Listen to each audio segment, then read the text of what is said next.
పరిశుద్ధునికి మీ పాపం పోవాలంటే, మీ రోగం బాగు కావాలంటే యేసుక్రీస్తుకే. క్రీస్తునందు ప్రియమైనటువంటి గూడూరు పట్టణమా, మనందరికీ తెలుసు గత 24వ తేదీన పాస్టర్ పగడాల ప్రవీణ్ సార్ గారు ఆయన బైక్ మీద వెళ్తూ ఆయన మరణము ఒక మిస్టరీగా మిగిలిపోయింది. దర్యాప్తు జరుగుతూ ఉంది. అది చంపేశారా, యాక్సిడెంట్ అయిందా అనేటువంటిది కోణంలో ఆయన మరణం గురించి ఈరోజు ప్రపంచమంతా దిగ్భ్రాంతికి గురైంది.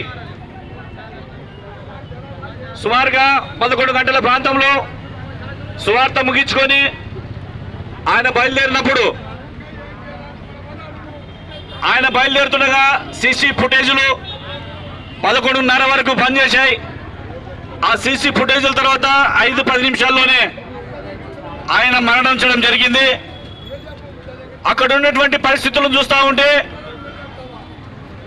ఆయనను హత్య చేశారు, ఆయన ఆనవాళ్ళం బట్టి చూస్తే హత్య చేశారు అనేటువంటిది ఆ కోణంలో దర్యాప్తు జరుగుతూ ఉంది. ఈ విధంగా దేశంలో, రాష్ట్రంలో ఈరోజు సేవకులపైన, సువార్థికులపైన దాడులు జరుగుతూ ఉన్నాయి. అయ్యా మతము, మీ మతాన్ని మీరు గౌరవించండి, మా మతాన్ని మేము గౌరవిస్తాం, ఇక్కడ ఎవరికి ఎటువంటి ఇబ్బంది లేదు. కానీ కొంతమంది వ్యక్తులు అదే పనిగా పనిగట్టుకొని ఇతర మతాలను కించపరుస్తూ ఇతరుల యొక్క భావ వ్యక్తీకరణ చేయకుండా ఇటు రాజ్యాంగాన్ని ఉల్లంఘిస్తూ ఇటు మానవత్వాన్ని కూడా మర్చిపోయి ఈరోజు మరి ఒక కోణంలో ఈ రాష్ట్రం, ఈ దేశంలో వెళ్ళిపోతా ఉంది.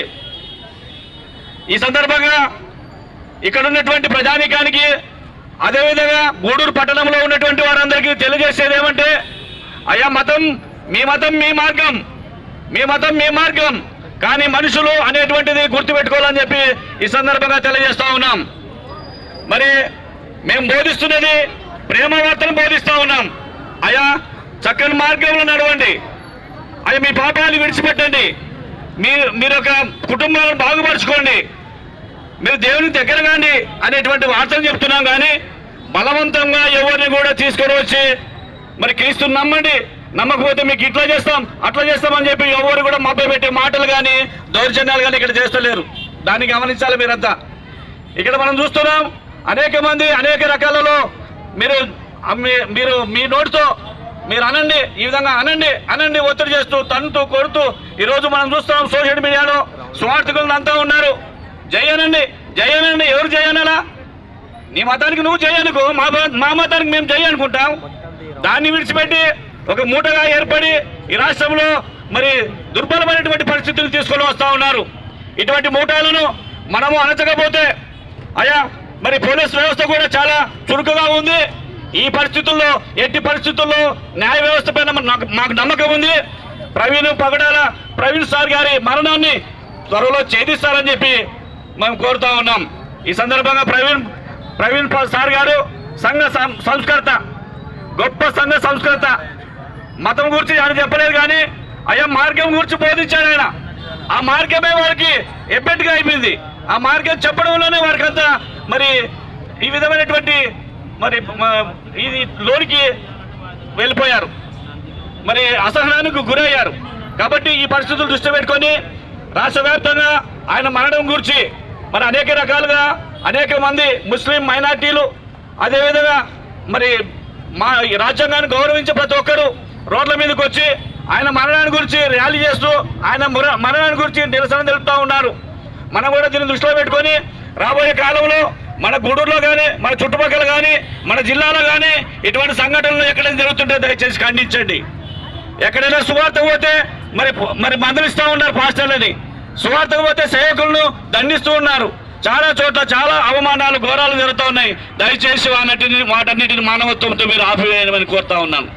సోదరులారా, మరి ఈ సందర్భంగా పగడాల ప్రవీణ్ సార్ గారు గురించి మరి షఫీ గారు మైనార్టీ బోధకుడు షఫీ గారు చాలా మరి భావోద్వేగానికి గురై అటువంటి గొప్ప ప్రవక్తను అటువంటి గొప్ప బోధకుని మనం కోల్పోయాము అని చెప్పి భావోద్వేగానికి షఫీ గారు గురయ్యేటటువంటి సంగతి మీకు ఈ సందర్భంగా గుర్తు చేస్తా ఉన్నాను. అనేక మంది అనేక ప్రజా సంఘాల నాయకులు అనేక మరి మానవత్వంలో రాజ్యాంగాన్ని గౌరవించేటువంటి ప్రతి ఒక్కరూ ఈరోజు రాష్ట్ర వ్యాప్తంగా దేశవ్యాప్తంగా చలనం వచ్చేసింది. చూసారా మీరు మన సోషల్ మీడియాలో తర్వాత టీవీలో చూసారా? ఆయన మరణించినప్పుడు ఆయన యాత్ర అంతిమ యాత్ర జరిగినప్పుడు 16,000 మంది పాస్టర్లు 16 లక్షల మంది హైదరాబాద్ పట్టణం పట్టకుండా బయలుదేరింది. అంటే దీన్ని బట్టి మీరు అర్థం చేసుకోవాలా, ఆయనకున్నటువంటి ప్రేమ, ఆయన పైన ఉన్నటువంటి అభిమానం, క్రీస్తు పట్ల ఉన్నటువంటి అంకిత భావాన్ని కూడా మీకు ఈ సందర్భంగా గుర్తు చేస్తూ రాబోయే కాలంలో దయచేసి ఇటువంటి దాడులు జరగకుండా ప్రతి ఒక్కరము ప్రతి జాతి మతము భేదము లేకుండా ప్రతి ఒక్కరూ ఖండించాలని చెప్పి మనస్ఫూర్తిగా కోరుకుంటూ ఈ సమయాన్ని మరి పాస్టర్ గారికి అప్పచెప్పుకుంటూ సెలవు తీసుకుంటారు.